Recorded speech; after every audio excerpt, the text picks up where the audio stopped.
charges, guilty of assorted compliments and charges. Like the one-eyed cyclist who never wears any socks, he covers his mouth with his hand when he talks. His name is Rene, they say he's a communist. There's something about his demeanor that's ominous. Gort with his card tricks escaped from the row. His mouth is always in the shape of an O. His brother is locked up and he awaits his release. He talks about politics and hates the police. Linda doesn't have long to live. Probably she's wicked and used to read palms for a hobby. She came to visit one night and just sat there and laughed the whole time, her clothes covered in cat hair.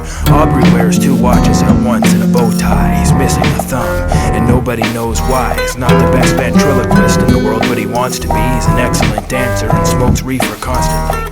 Big fat Nigel works as a florist. He's openly gay and he looks like a tourist. He's very polite with a good sense of humor. He's heir to a fortune, or at least that's the rumor.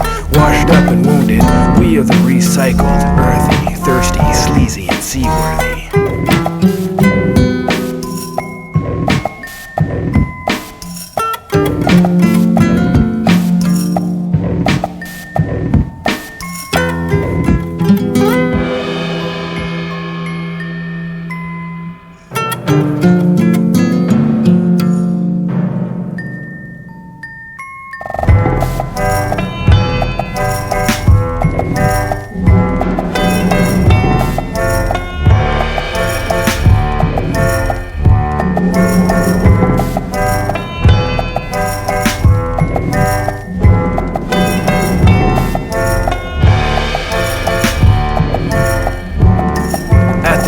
Trees, the tramps drink and they daydream. They use the fountain to stay clean. They're not as bad as they may seem. Each day they reenact the ritual of abandon. They sit there and serenade people at random.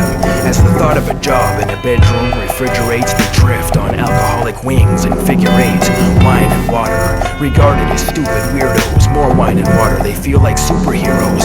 One once was a boxer whose ego remains bandaged. He once took a beating that left him with brain damage. One plays a horn and was born with a wooden leg. He plays on some days cause he feels that he shouldn't beg. One worked in the factory before it closed down. He's fine if there's plenty of wine to go round. Sunken and drunken, frustrated and lonely. These people don't die, they evaporate slowly. No matter how desperate, no matter how lawless, they rely on the river for some kind of solace. It sings to them softly and lulls them to sleep heavily. It's soothing and every bit heavenly. Each morning before they get into the booze, as they say, they usually give me the news of the day. And if it were up to them, to shout the decision and Aurora Borealis and all men out of prison.